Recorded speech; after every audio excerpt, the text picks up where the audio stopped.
Assalamualaikum warahmatullahi wabarakatuh. Halo anak-anak, kembali lagi bersama Bu Guru di sini.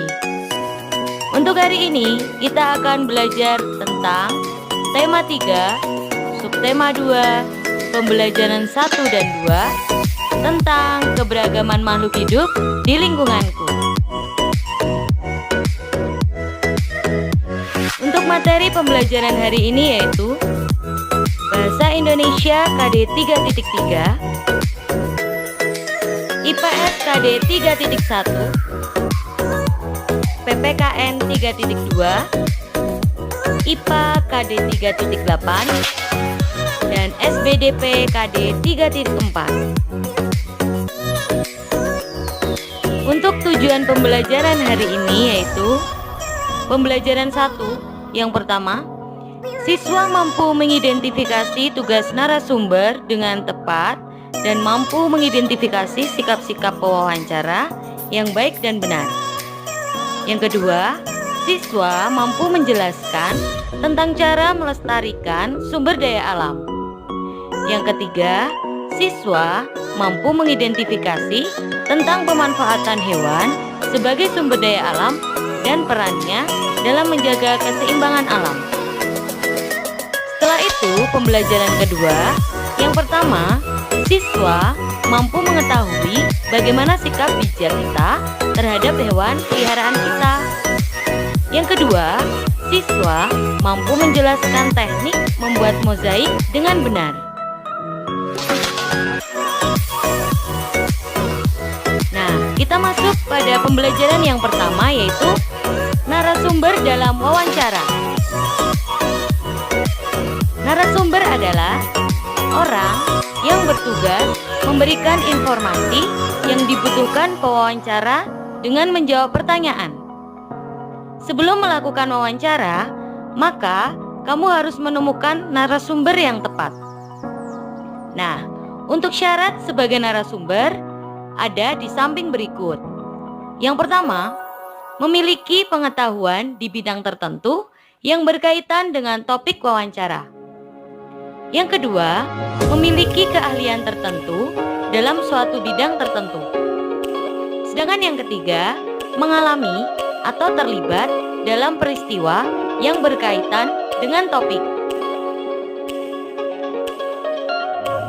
Nah, anak-anak, narasumber merupakan orang yang berperan penting dalam wawancara. Narasumber sebaiknya diperlakukan secara baik oleh pewawancara, baik sebelum wawancara, saat wawancara, maupun sesudah wawancara. Nah, berikut adalah sikap-sikap pewawancara yang baik kepada narasumber. Yang pertama, memperkenalkan diri kepada narasumber, menyatakan maksud dan tujuan wawancara. Yang kedua, meminta kesediaan seseorang untuk menjadi narasumber dengan bahasa yang santun. Yang ketiga, menepati janji wawancara dengan narasumber pada waktu dan tempat yang telah disepakati. Yang nomor 4, melayani narasumber dengan baik. Yang kelima, berbicara menggunakan bahasa yang santun dan interaktif. Sedangkan yang keenam, mengajukan pertanyaan dengan jelas. Yang nomor 7, tidak menyela atau memotong penjelasan narasumber. Sedangkan yang kedelapan, mengucapkan terima kasih setelah melakukan wawancara. Nah, anak-anak, setelah ini kita akan melanjutkan ke materi yang selanjutnya, yaitu melestarikan sumber daya alam. Selain tumbuhan, hewan juga merupakan sumber daya alam yang perlu terus dijaga keseimbangan dan kelestariannya. Jika tidak, maka hewan-hewan tersebut akan menjadi langka dan punah. Seperti yang terjadi pada burung cendrawasih. Ayo kita cari tahu lebih lanjut. Burung cendrawasih disebut juga sebagai burung surga. Burung yang menjadi maskot Papua ini memiliki warna bulu yang indah. Bahkan kabarnya karena keindahannya itu, burung ini jarang turun ke tanah dan lebih sering terbang dan hinggap di dahan pohon. Warna bulu cendrawasih yang mencolok biasanya merupakan kombinasi dari beberapa warna seperti hitam, coklat, orange, kuning, putih, biru, merah, hijau, dan ungu.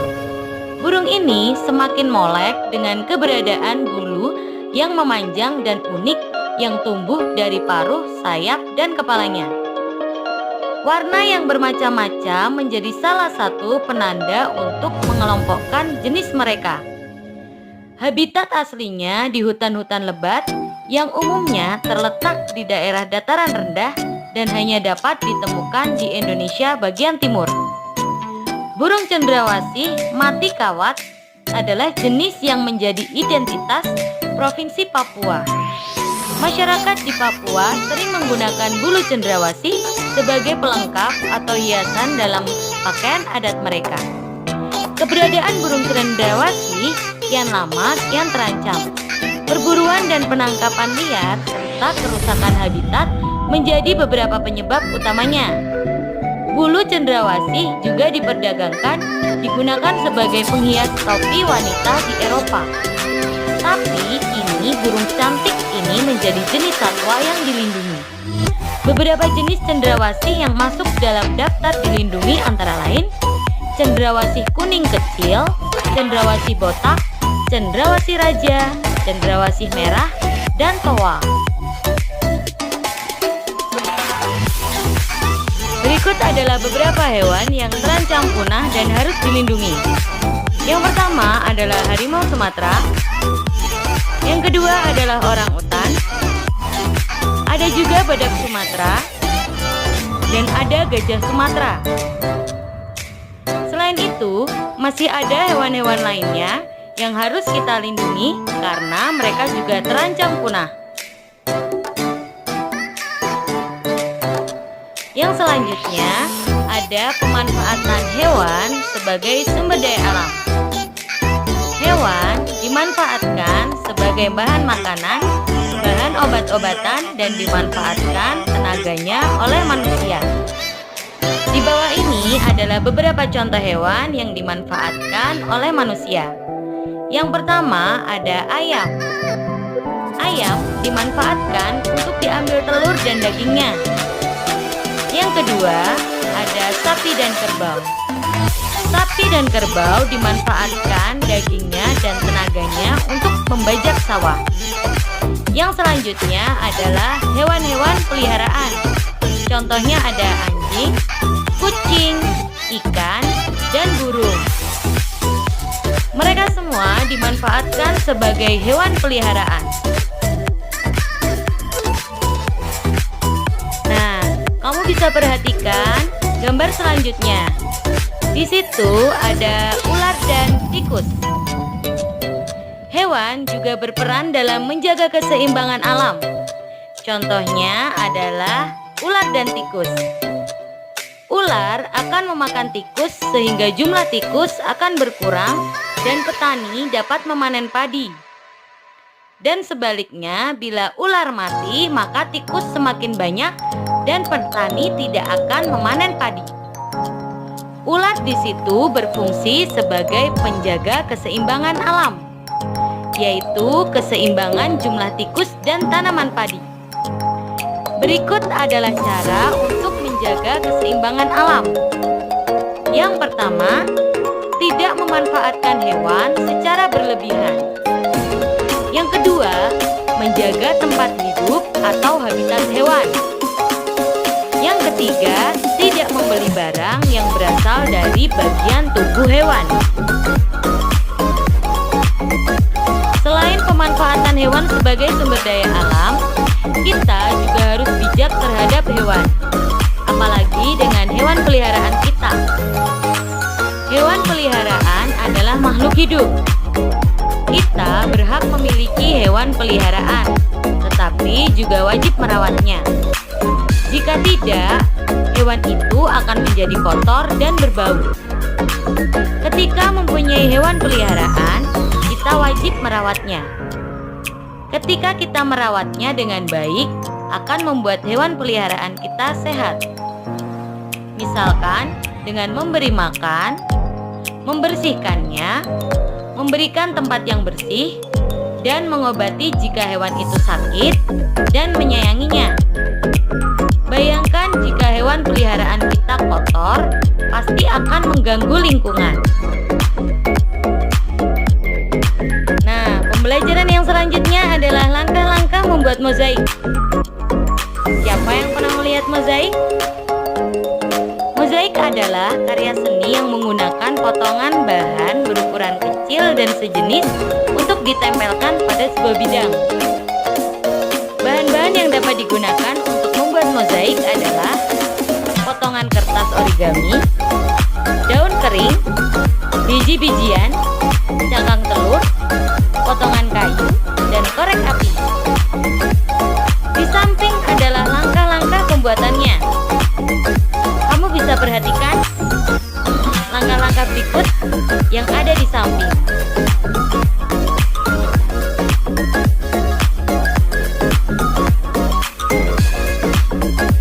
Nah, anak-anak, cukup sekian pembelajaran hari ini.